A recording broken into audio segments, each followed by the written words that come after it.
नाजरीन आदाब, एहसास टाइम्स में आपका खैर मकदम है। गुज़िश्ता रोज़ मुल्क भर में PFI और SDPI के मुख्तलिफ ठिकानों पर NIA और ED ने मुकामी पुलिस की मदद से छापेमारी की है। इत्तला के मुताबिक अब तक मुल्क के 15 रियासतों में 90 से ज़ायद अलग अलग मुकामात पर NIA और ED ने मुश्तरका तौर पर छापेमारी की और PFI के 100 से ज़ायद कारकुनान को गिरफ्तार किया गया है। PFI दफातर के अलावा PFI के कौमी, रियासती और मुकामी लीडरान के घरों पर भी छापामारी हुई है और बड़ी तादाद में PFI के बड़े रहनुमाओं को गिरफ्तार किया गया है। गुज़िश्ता शब 3 बजे के करीब, जी हाँ, रात के 3 बजे के करीब शुरू हुई इस जालिमाना कार्रवाई का असर मुल्क भर में देखने को मिला। गोदी मीडिया के मुताबिक NIA और ED की जानिब से PFI के खिलाफ ये अब तक की सबसे बड़ी और कामयाब कार्रवाई बताई जा रही है और PFI पर कई संगीन इल्ज़ामात लगाते हुए तंजीम को बैन करने का मुतालबा भी किया जा रहा है। इस पूरी कार्रवाई के दौरान मुल्क के मुख्तलिफ इलाकों में PFI कारकुनान की जानिब से छापेमारी की सख्त मजम्मत करते हुए पुरजोर एहतजाज किया गया। अमित शाह तेरी तानाशाही नहीं चलेगी और NIA गो बैक के नारे लगाए गए। एहतजाजियों की जानिब से बेलगाम हाईवे बंद करने की खबरें भी मौसूल हुई हैं। इसके अलावा PFI ने जुम्मे का दिन केरला बंद की अपील की थी, जो एक हद तक कामयाब भी हुआ है। फिलहाल जवाबी कार्रवाई के तौर पर PFI की जानिब से प्रेस रिलीज जारी किया गया है, जिसमें popular front of India national executive council ने NIA और ED के मुल्कगिर छापों, गैर मुनसिफाना गिरफ्तारियों और हिंदुस्तान भर में इसके कौमी और रियासती रहनुमाओं को हरासा करने और तंजीम के अराकीन और हामियों के खिलाफ कार्रवाई की शदीद मजम्मत की गई है। इसके अलावा NIA के बेबुनियाद दावे और सनसनीखेज़ी का मकसद सिर्फ और सिर्फ दहशत का माहौल पैदा करना बताया गया है। पॉपुलर फ्रंट ने मजीद कहा है कि मरकजी एजेंसियों को कठपुतलियों के तौर पर इस्तेमाल करने वाली बेलगाम हुकूमत के इस तरह के खौफनाक हथकंडों से अवामी मुहाज को कभी डराया नहीं जाएगा। तंजीम अपने मौक़िफ़ पर साबित कदम रहेगी और हमारे प्यारे मुल्क के आइन की जमहूरी इक़दार और रूह की बहाली के लिए जद्दोजहद जारी रखेगी।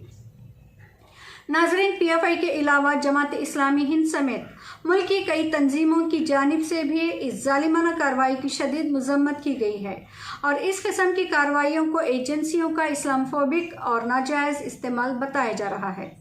अवाम का कहना है कि PFI मुल्क की एक ऐसी तंजीम है जो अक़लियतों के हक़ में आवाज़ उठाती है, मुल्क की आंखों में, हुकूमत की आंखों में आंखें डालकर सवाल करती है, भूख से आज़ादी, जुल्म से आज़ादी और खौफ से आज़ादी की बात करती है। PFI BJP और संघ परिवार की दहशतगर्दी और मजालिम के खिलाफ खुलकर बोलती है और बहुत ही कम वक्त में PFI ने मुल्क भर में अवाम का एतमाद हासिल करने में बड़ी कामयाबी हासिल की है। PFI की बढ़ती मकबूलियत से BJP और संघ परिवार खौफजदा हैं और इस तरह की कार्रवाइयाँ उसी खौफ का नतीजा हैं। हुकूमत इस तरह के हरबों से मुल्क में डर खौफ का माहौल बनाना चाहती है। नाजरीन, अनकरीब होने वाले इंतखाबात के लिए BJP के पास फ़िलहाल किसी किस्म का कोई मुद्दा नहीं रहा, ना ही मुल्क में किसी किस्म के तामीराती काम हो पाए हैं। बेरोज़गारी उरूज पर है और बढ़ती महंगाई की वजह से अवाम परेशान है, हुकूमत से नाराज़ है और इसका सीधा असर आने वाले इंतखाबात पर पड़ेगा। मुमकिन है इस बार BJP को हार की सूरत भी देखनी पड़ जाए। यही वजह है कि अवाम को गुमराह करने, बुनियादी मुद्दों से इनका ध्यान हटाने के खातिर जानबूझकर इस तरह के गैर ज़रूरी और बेबुनियाद इश्यूज़ को बनाया जा रहा है और मुल्क की 130 करोड़ अवाम को डायरेक्ट इनडायरेक्ट एक पैगाम दिया जा रहा है कि जो भी हुकूमत की नाअहली, नाकामियों पर सवाल करेगा, संघ परिवार के खिलाफ बोलने की जुर्रत करेगा, देर सवेर ही सही उसके साथ भी यही सारे हरबे इस्तेमाल किए जाएंगे और BJP हुकूमत मुल्क की जांच एजेंसियों व दीगर शोबों को अपने सियासी मुफाद के लिए यूं ही इस्तेमाल करती रहेगी। नाजरीन, आज बेशक PFI निशाने पर है, लेकिन अनकरीब मुल्क की हर तंजीम, हर जमात और हर वो शख्स इनके निशाने पर हो सकता है जिसका ज़मीर अब भी जिंदा है, जो गैरतमंद है, जिसके अंदर मजलूम को मजलूम और जालिम को जालिम कहने की हिम्मत बाकी है। रही बात NIA की जानिब से लगाए गए इल्ज़ामात की, तो इसकी हकीकत आने वाला वक्त ही बताएगा। लेकिन जहां तक ज़मीनी सतह पर पीएफआई का रोल, पीएफआई का किरदार रहा है और बेशक काबिल सताइश है। बिलखुसूस कोविड पेंडेमिक के दौरान पीएफआई कैडर्स ने जिस तरह से अपनी जानों की परवाह किए बगैर बेमिसाल खिदमत अंजाम दी हैं, भारत की तारीख, भारत की सरजमीन इसे कभी फरामोश नहीं कर सकती।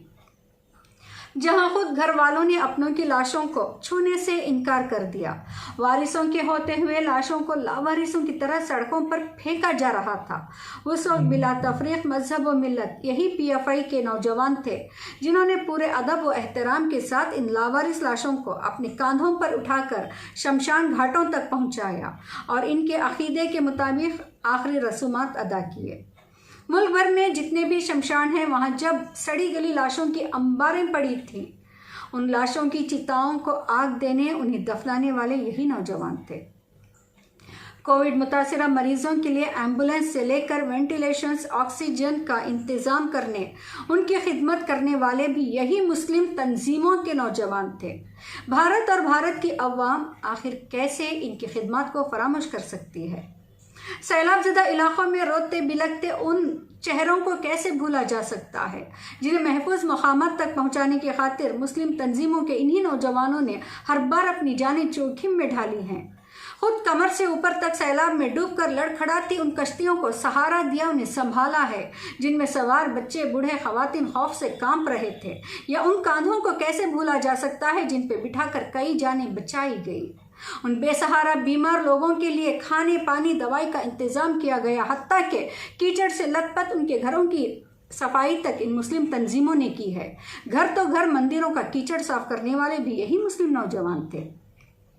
मुल्क में पेश आने वाली हर नागहानी सूरत हाल में यही नौजवान हैं जो हर तूफान के आगे चट्टान की तरह डट जाते हैं। इंसान तो इंसान, ये गड्ढे में फंसे जानवर को भी तकलीफ में नहीं देख सकते, बगैर वक्त ज़ाया किए मरहम पट्टी लेकर रेस्क्यू के लिए निकल जाते हैं। उस वक्त ना मजहब धर्म देखा जाता है, ना ही ऊंच नीच, ना जात पात। सबका सिर्फ एक ही रिश्ता होता है, वो है इंसानियत का, हमदर्दी का। उस वक्त तो किसी के दिलो दिमाग में हिंदू राष्ट्र या मुस्लिम राष्ट्र का ख्याल तक नहीं आता। तो फिर ये सब इलेक्शन के करीब ही क्यों? 8 महीनों में इंतखाबात होने वाले हैं, तो किस शातिराना तरीके से इनकी तमाम खिदमात को एक साथ फरामोश करके इन पर मुल्क मुखालिफ सरगर्मियों में मुलविस होने का इल्ज़ाम लगाया जा रहा है।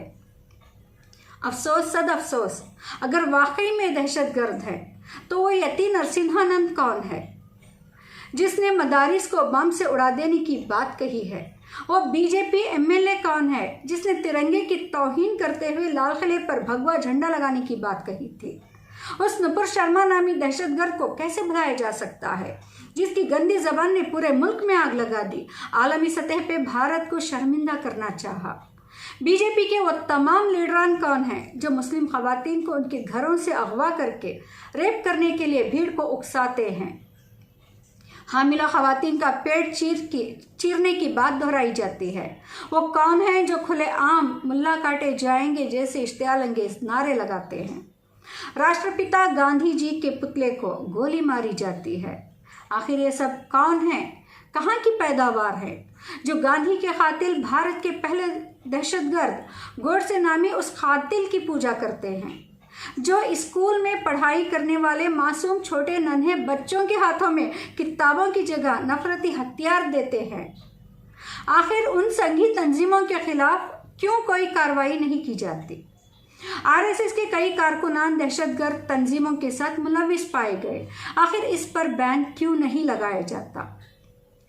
बैन करने की बात तो बहुत दूर की है, आरएसएस पे किसी किस्म की कार्रवाई तक नहीं की जाती, ना ही इनके घरों दफातर में एनआईए या ईडी का छापा पड़ता है। जबकि भारत में बीजेपी वाहिद ऐसी पार्टी है जो इलेक्शन से लेकर इलेक्शन के बाद पार्टियां तोड़ने जोड़ने के चक्कर में करोड़ों की रकम पानी की तरह बहाती है। आखिर इनके पास इतना पैसा आता कहाँ से है? अफसोस के ईडी और एनआईए की रसाई यहाँ तक इन तक नहीं पहुँचती। बहरहाल नाजरीन, मुल्क के हालात जिसकी लाठी उसी की भैंस वाले हो चुके हैं। ऐसे में यही खामोशी रही तो यकीन जाने यहाँ कोई नहीं बचेगा। जी हाँ, कोई नहीं बचेगा। एक एक करके सबका नंबर ज़रूर आएगा। फिर बुलडोज़र भी चलेंगे, डिटेंशन सेंटर्स भी भरे जाएंगे और उस वक्त रोने के सिवा कुछ ना होगा। इससे पहले कि वो वक्त करीब आ जाए, जी हाँ, इससे पहले कि वो वक्त करीब आ जाए, बोल के लब आज़ाद है तेरे, बोल के अब खामोशी जुर्म है तेरी, बोल के तू अब भी जिंदा है, बोल के लब आज़ाद है तेरे।